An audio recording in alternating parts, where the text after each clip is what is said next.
Newswire, we are back at it. Been a few weeks off, had a few things. Had a event, the Impact Driven Leader Summit. I was away with my wife. We were traveling a bit, just kind of spending some time together. But today, Alex and I are back in studio, back with it. We're back. Sometimes missing out of the routine, but more importantly, just missing out on the interactions, the comments, the community that is the Impact Driven Leader community. I'm excited to be here, and we are. I put my chair down, so you got to put your chair down. Is that what happened? Okay, because then as low as I go. Should I put my chair down? Anyways, no, it's good. It's good. Today we're going to talk about cost of living, and that is a current topic that is hitting us. We don't even have to be in a political year, an election cycle, to understand that the cost of living and all those things connected are really affecting everyone's life. So we have some data, some information to tackle and kind of walk through.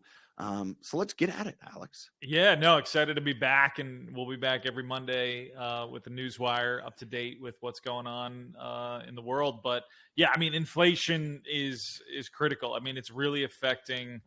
We were watching this Dr. Phil video of those, the middle class and maybe even the upper middle class too, is where it's like the people that can't afford or make too much to get any support, right? Financial support, but you make enough to support your family. But there's no moving up. It's kind of, they're stuck. They're this feeling of feeling stuck. And that's a hard line. I recently, earlier this spring, we saw some new metrics that came out, and in many states, middle income, mid-income, you are middle income and you're making 120 to 140 grand a year, in that average. The range is 180 into 60,000, and it's amazing how much that has changed.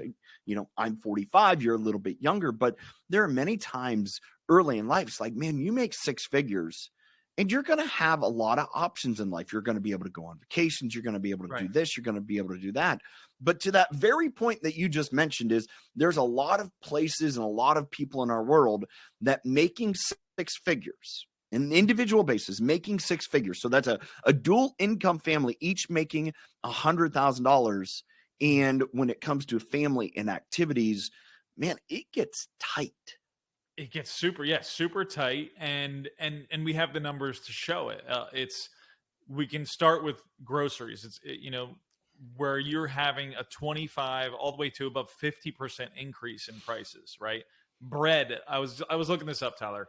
From 2021 to 2024, the cost of eggs has gone up 51%, milk 23%, bread 48%, chicken 36%, beef 30%, bananas 14%. Everything is up at least 20 to over 50% for groceries, right? And you add that up, right? If you have a family of four, like an average, let's just average it out. You used to probably spend maybe 150 to 200, a week. You're spending probably at least, I'm guaranteeing you, over $350 to $450 on the same stuff. Then that's just groceries. Then we talk about gas. We can talk about home insurance or insurance in general, right? Has all gone up. Car insurance, life insurance, whatever. In the last 2 weeks, there was a time I had our accountant reached out to us, said, "Hey, Tyler, I need to know, we do have a home that we rent out, a rental home." And she said, "I need to know what the insurance price is on that, because it's packaged into the mortgage. So it's not separate." I'm like, all right, I have to go look at it. And for a 3-bedroom, 2-bed house, it is $1,100 a year just for us to have insurance. That's rent insurance. That's not full insurance. That is double what it was in 2021. And then I looked, I'm like, oh, okay. I just, it's part of the mortgage, so I don't necessarily look at it every month. I start looking into our home insurance, and it's gone up 40%. I, look at those auto insurance, and that is one of the leading metrics, the leading cost that has gone up the most on the individual expenses. And to me, it is just, it's almost, it's disgusting. Just Yeah. put it that way. It's disgusting. And you got to ask yourself, like, how did we get here? Why are we here, right? And from COVID, because of what happened with COVID, the money printers turned on, right? Oh, Trillions of dollars was printed, and now we're at this point in an election cycle, an election year, where it looks like the money printers, we're about to have rate cuts in September. Most people believe so, and probably multiple more to follow. And it seems like the printers, the money printers, are going to be turned on. And then yeah. the second big thing that we should talk about is immigration and migration into the U.S. and how much has been spent for those migrants, whether legal or illegal, Yeah. and then the money we send across seas to support foreign adversary or foreign allies of ours, whether that be Israel or Ukraine, and just all this money that's Yeah. just been printed and spent.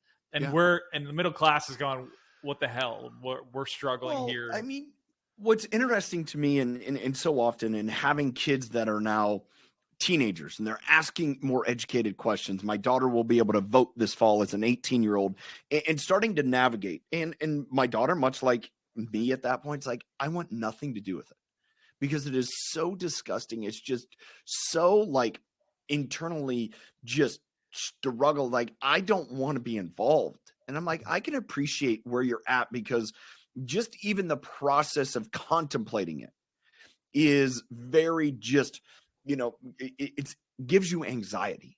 And I could see her doing that. My son, who is 16, is asking questions. And here a month or so ago, I think it was after the previous debate, and he was talking about taxes. And like, Dad, if Trump gets elected, he's going to do away with taxes. And I'm like, no, it doesn't work like that. You can't completely do away with taxes. Like it's a part of our function, but you also start to understand, where do taxes go and how do we use taxes? And, it's that big difference. And again, I'm not going to sit and pick on or advocate for either candidate. Forget about the whole lot.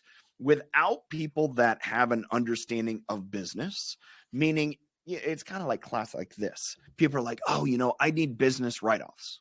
Okay. Well, you need business write-offs so you can reduce the cost of your tax liability because you have a business write-off. Mm-hmm. But you only need a business write-off if you've made income. If you don't make any income, going out and writing stuff off is just an expense.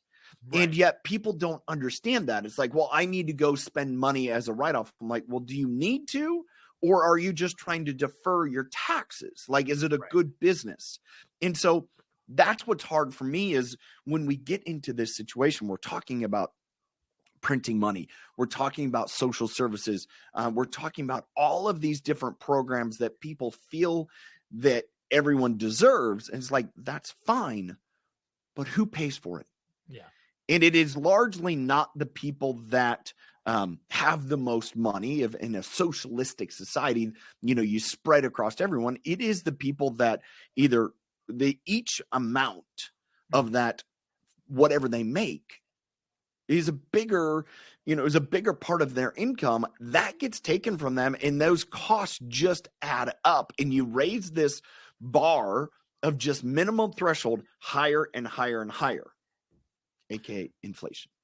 Yeah, I think there's so many avenues we can go here that I want to go into. There's oil, right? So we've gone abroad to get oil, and oil affects the prices of everything. And obviously, not to get political, but under what the Trump administration is laying out is to turn our oil fields back on. So which could help, reduce oil prices, which could in turn reduce some of the costs of goods and services and things of that nature.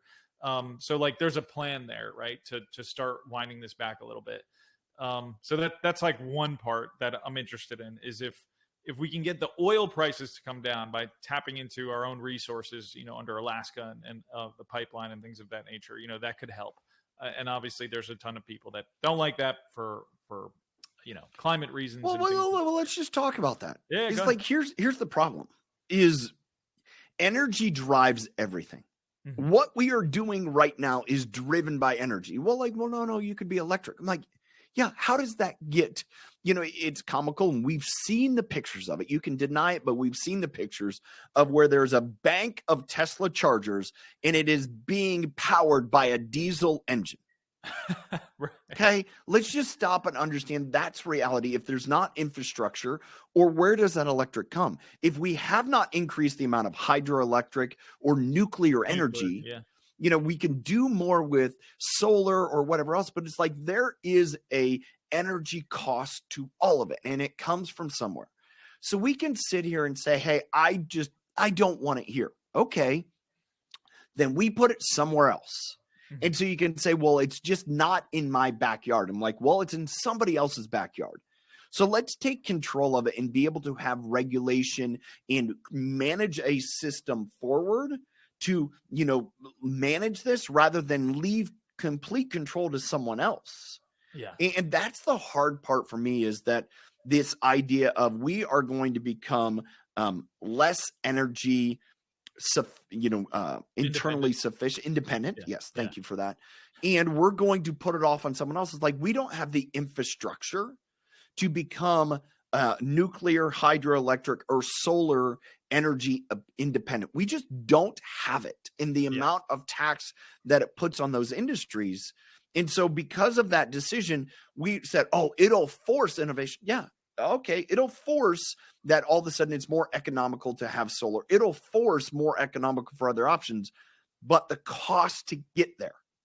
Yeah. So we've doubled. I know where we live, the energy costs, fuel costs are more than double what they were 3 and 4 years ago. Okay. And it's been consistent at that number. It is double. Yeah. And this is what I know. For every steer that I raise, for every amount of, whatever I do, that fuel cost has an effect on everything. Yeah. Because everything consumed in this nation, whether you appreciate it or not, is affected by the price of energy. Absolutely. Yeah, absolutely. I mean, yeah. So that's one part of it, right? The energy costs, and how do we reduce those to ultimately reduce the cost of goods, and gas and gasoline we have at the pump, which is affecting families.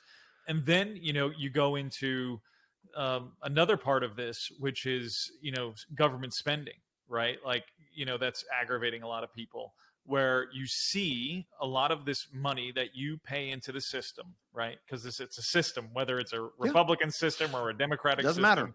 It's and to be super clear, like, at least in my philosophy, like, the president of the United States and the vice president, they're going into a system.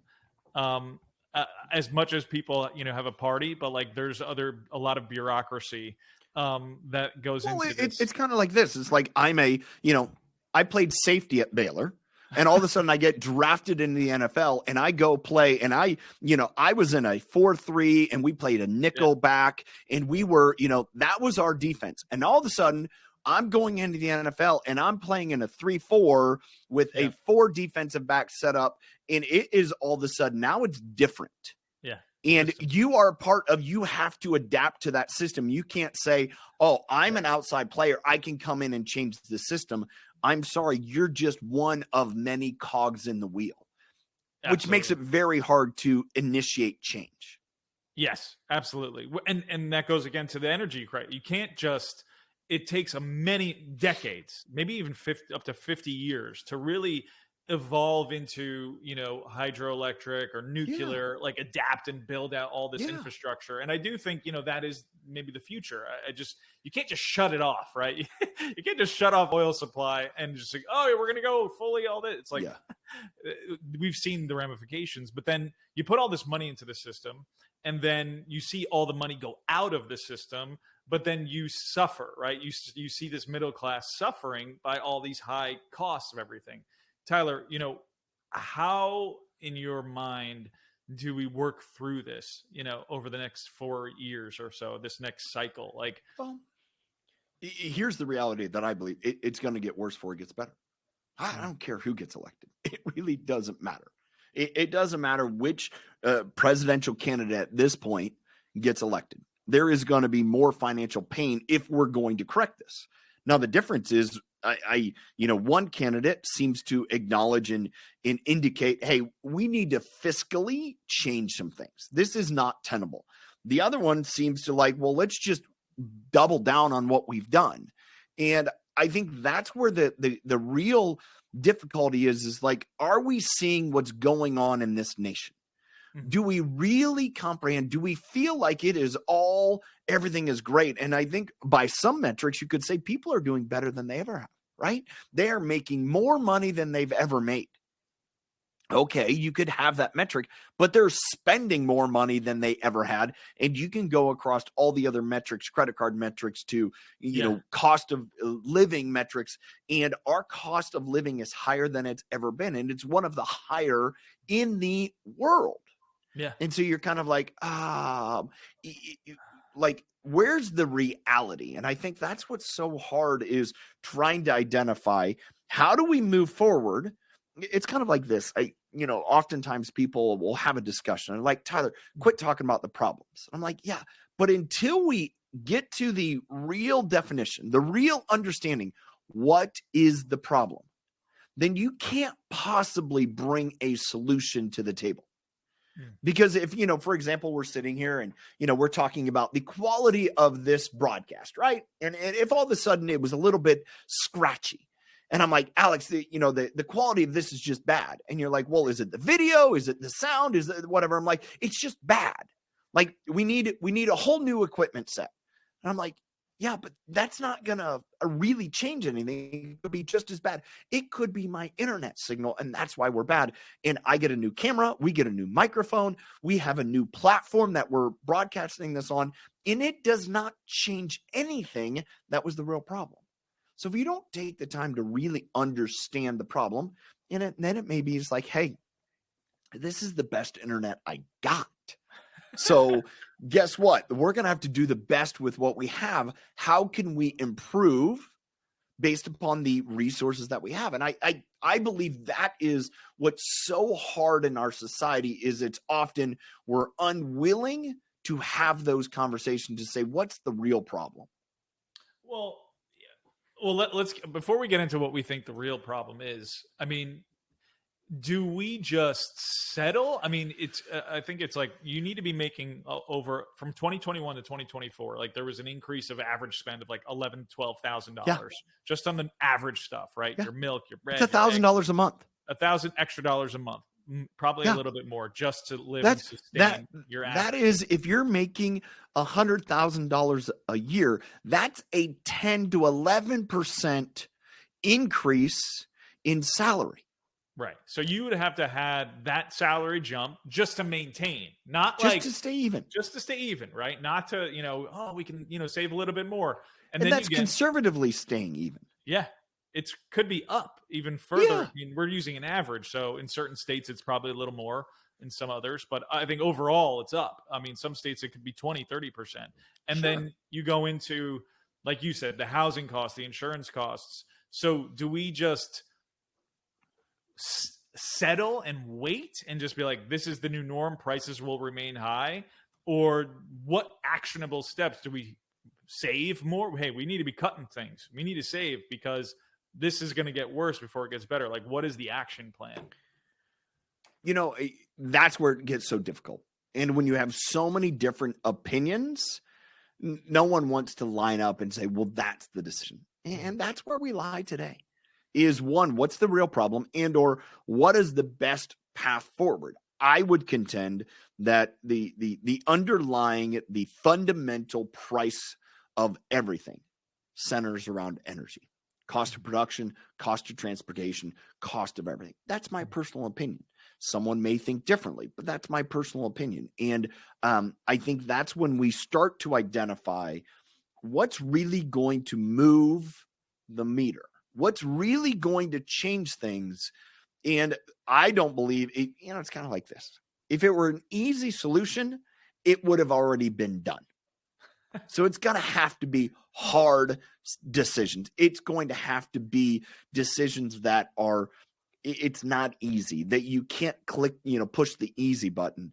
And I think that's where we are faced. It's oftentimes in businesses, businesses that say, hey, we've made cuts, we cut all of our budget. And it's like, all right, well, sometimes you do have to reduce salaries. You have to reduce your highest costs, even though it's going to affect whatever potential income.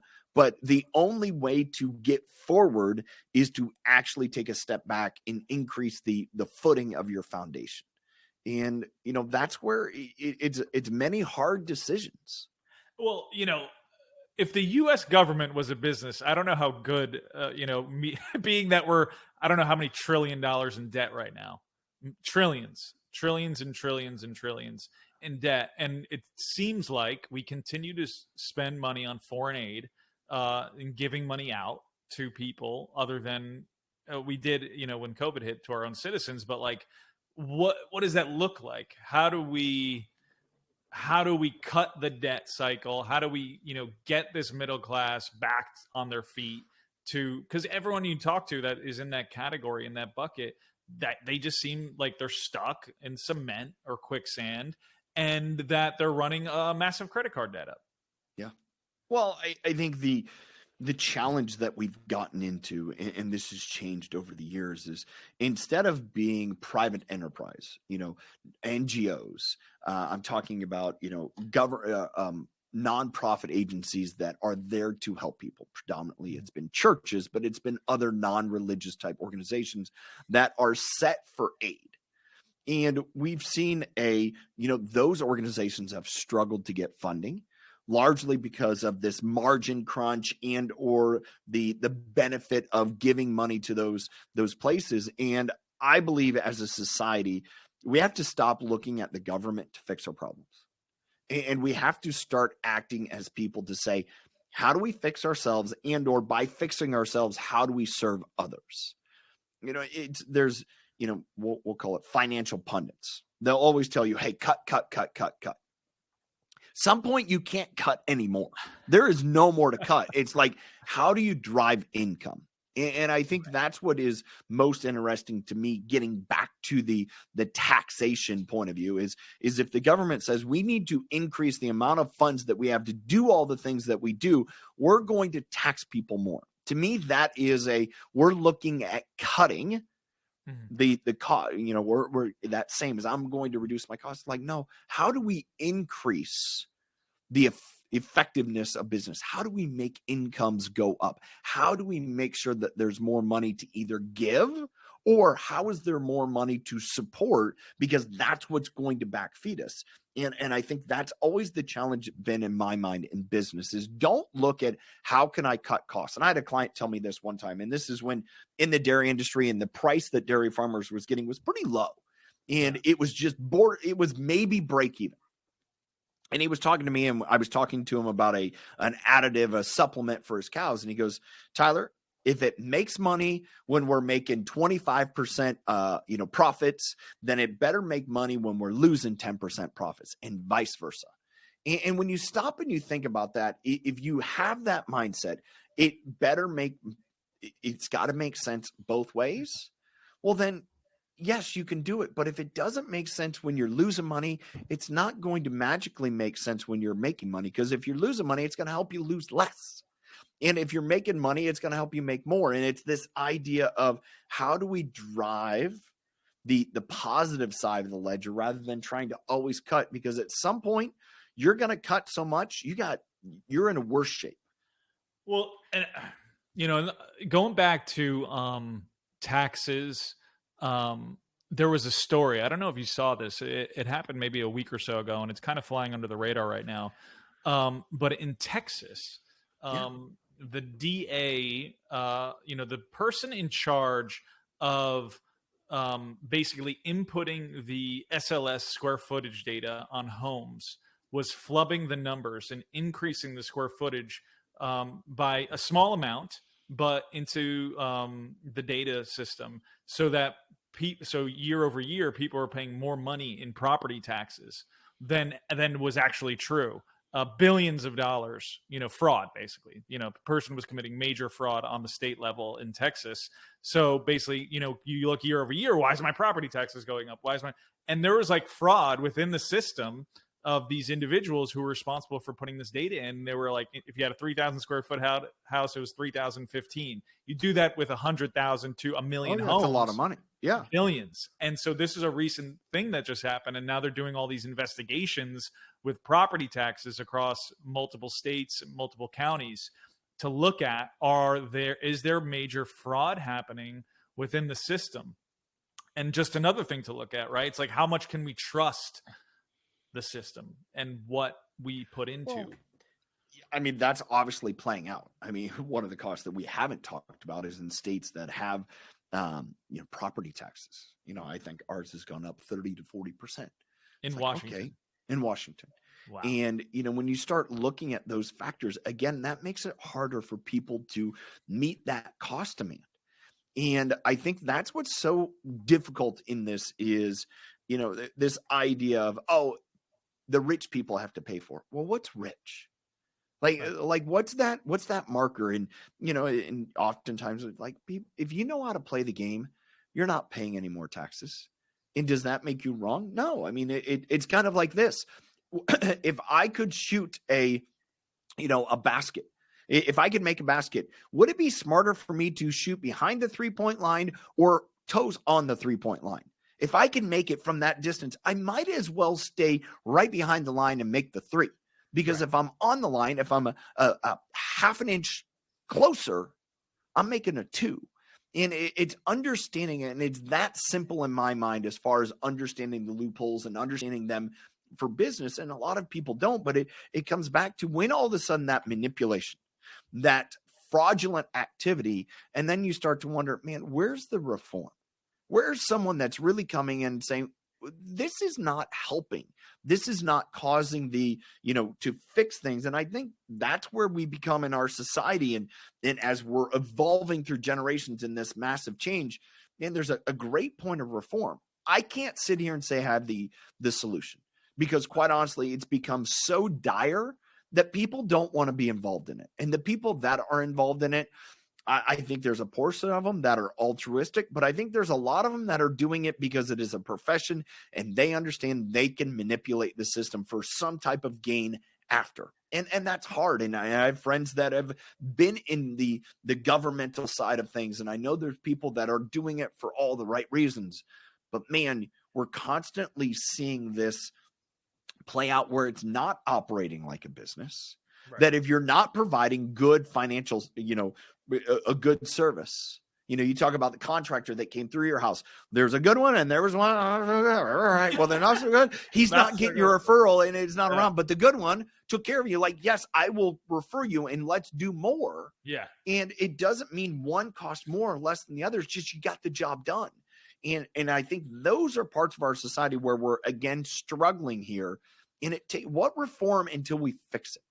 And again, part of these, I think the challenges there is not having the conversation, not saying, what can you do? And I believe, what can we do? We can be better about our own business. How can we serve people better? How can we make sure that we're providing good value service to people and helping them and not just overcharging them so we can sit and we can say, oh, I made this much. Like, that doesn't help people. Play the long game, not the short game. And it feels like we're continually playing the short game in our societal type efforts.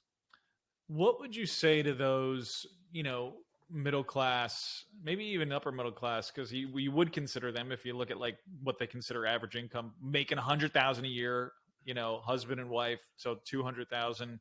Yeah. But since prices are up and increasing, they're like, we're not going to Starbucks anymore. We're not buying the non-essential things, but we're basically breaking even. Like, how can they, and maybe they're in like their early 40s or, late 30s or in that bracket, right around where I am. And they're everything's just more, everything costs more. And you have this, season of a big, obviously, presidential election with a lot of promises that are going to be made. And, they're not getting the 10, 20% bonuses or increases. Do you make the jump into entrepreneurship, which is, another, that's not easy either. But like, how do you get out of that wheel of, just that cog in the wheel? Like we were mentioning, like, it's like you do have to take accountability and like figure it out. But like, I don't know. I just feel like there's this perpetual, not like no hope. Like what do we? How do we get up? How do we? I think a big part of that is we're going to see it play out. Things, what I've realized at, again, 45, as a professional for 24, 25 years, things go through cycles, and we'll go through another cycle. And so just understand we're going to go through a cycle. The two things that I realized, and I realized this within the last couple of weeks, there's only been one time in my life, where my wife and I had a single income. And there was only one time where she was working, I was working. Other than that, we've had multiple streams of income, whether it's from me selling beef, whether it's from, having this community, whether it's, through network marketing, it's through our real estate, it's multiple different factors of potential income. I think that is one of the smartest things you can do. Is not put your eggs in one basket. Look at how can I take and create income producing assets. It doesn't have to be a lot. It can be a little, but be willing to do things, whether it's a hobby. It could be, I have a woodworking hobby. Great. That's something that you can at least drive some other income rather than just waiting on a classic W-2. Is that wrong? No. But I'm just saying, don't put all your eggs in that basket. And I think that is, as I educate my children, that is something my wife and I are adamant about. And it's something as a younger generation, I think they are very, very open to that. Gen Z and younger doesn't know a different world other than having gig work and having multiple streams of income, being able to leverage their influence and their ability to make money. So I think that's one of the bigger things, is being willing to, instead of put your hand out and say, take care of me, saying, what can I do to take care of myself? And by taking care of yourself, you're actually serving others. That has been something that when we went through the last financial downturn in 07, 08, 09, 10, that was something that massively changed our life. We went from a single income. I took, a job. I had a dual income. Kelly was doing stuff. We got into network marketing. There's another form of income. We got a gym. There's another form of income. And it wasn't always making more money. Sometimes it was, we're growing something for later on in life, and it actually is costing us, but we're investing what money we have and time we have into an asset that will at some point turn a return. So I think that's the biggest thing I could recommend to people, is don't expect that it's going to be, you're going to be taken care of by someone else. And that doesn't mean that there isn't going to be ways for help when you need it, but just don't expect it. And I believe that's the best path forward. Tyler, I got two more questions for you. Yeah. Do you think that I don't know where you're at with this, but recession, no recession coming up here in 2025. And also, what are you doing personally to prepare for whatever you think is going to happen? Like, what are the steps you're taking? I absolutely do. I absolutely, and you can sit here and say it's going to happen. It needs to happen. We need kind of a financial reset. We've been on a tear for 15 years. We need a reset. That is a normal cycle change. We need it. How do you affect inflation? We got to have some type of recessionary. I failed econ at Cornell. I failed it my senior year because I just didn't class, but I learned enough in my other business classes. Man, the best way to fix high prices is high prices, because it fixes it. Then you bring low prices. The best way to fix low prices is low prices. So I do believe it. What things are we doing? Well, I'm continuing to build out a business to serve people through my impact-driven leader community. It is an additional income source. It absolutely is. I'm looking to grow that.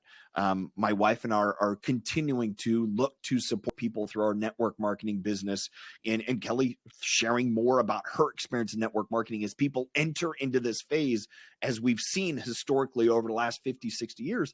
Additional streams of income definitely prop up during recessions. It's a second job. It's a hobby. It is some other type of entrepreneurial enterprise. The third thing is looking at our own costs. And we talked about this morning.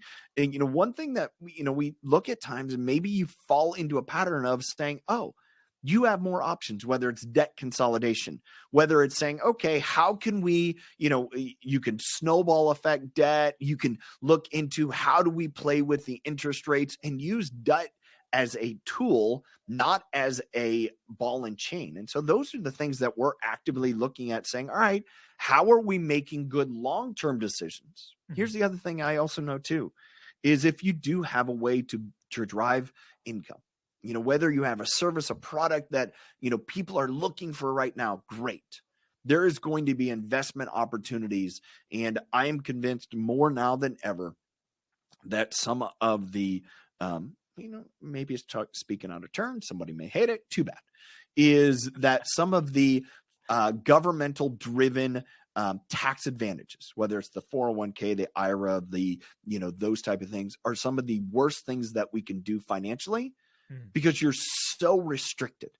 One of the things that I've continually seen and recognized, man, when you can buy real estate, when you can be invested in something that is tangible and or providing a service to others, man, that is a great tax advantage as well. Now, each is to their own.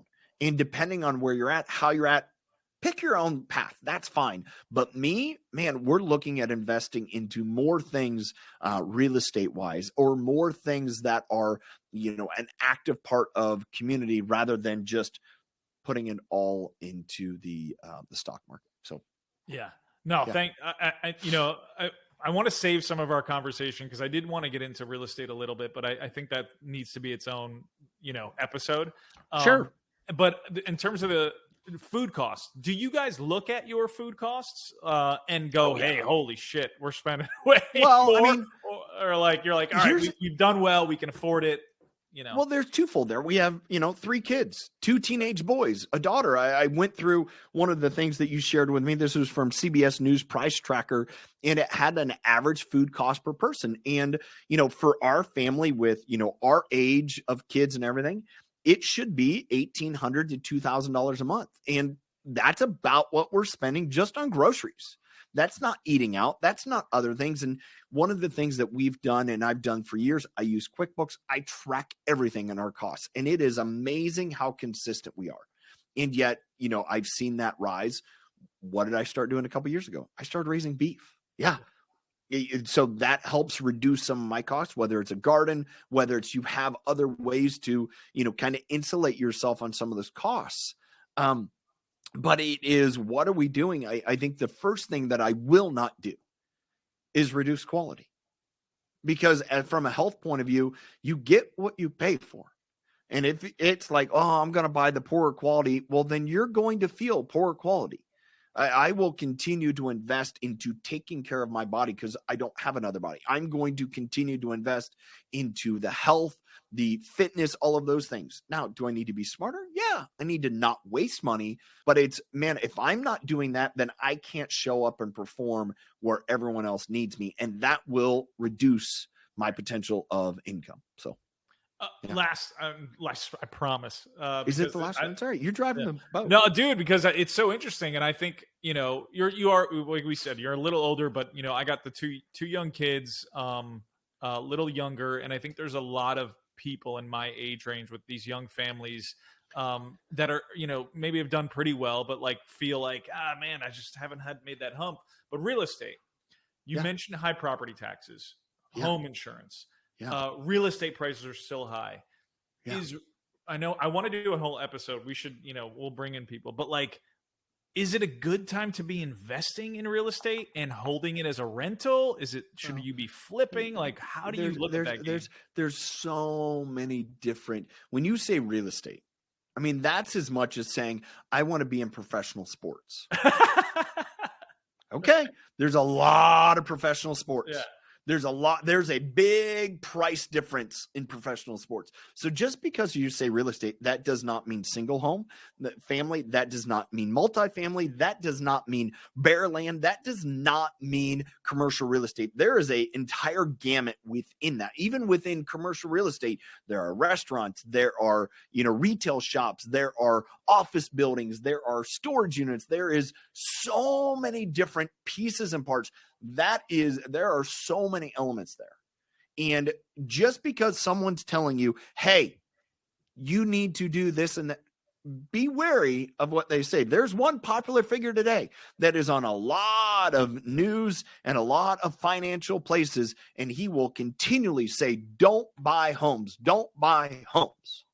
Well, you also got to understand he's one of the largest multifamily unit owners. And so what does he want to do? He wants to make sure that his multi-unit family places are filled.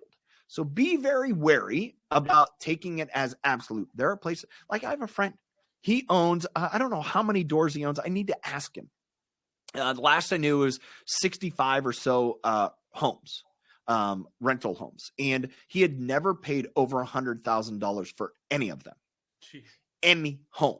Why? Because he was buying them in distressed places, Detroit, Milwaukee, different places. He goes, I'm not going and buying houses in Orange County, California. I'm not going and buying houses in Coral Gables, Florida, wherever it may be. I'm not going and buying houses there. I'm going to buy houses where the income from rent makes sense based upon the cost of home. And I think that's what's important too, is one, it's not absolute. So, understand that there's a whole lot into it, which makes it easier to just give your money sometimes to a financial planner and move on. Okay, I get that. But eventually over time, you're going to learn. Be willing to take risks. I think that's something that I've grabbed a hold of. And, we bought land for a gym. We bought a building 11 years ago. Didn't make any money on the gym, actually shut down the gym, turned that building, then turned into a rental home. All right, we're making a couple $100 a month on a rental home, but as well, that gym turned into building a commercial building, which then we sold and bought another commercial building in a completely different state that we're making a couple $1,000s a month income on. And it's just like those opportunities. If we look at the total amount of money that was spent, is it, are we net positive? Maybe not, but I know this, we're turning a couple $1,000s profit on a guaranteed corporate contract on a lease that goes for another 10 years. And it's like, we have nothing to do with it. It is simple. It is easy because of the investments we've made over time. Thank you. Yeah. Like I said, that's going to be a whole nother episode. Yeah. All right. But cost of living is something real. And, as we continue to watch this fall play out, do candidates look at it as real, or do they want to keep pulling the wool over our eyes? I'll leave that as the last statement. Alex, thanks for joining me. I love it. Till next time, thank you for listening. Thank you for watching on YouTube, watching on LinkedIn, and I can't wait to be back with you on Monday.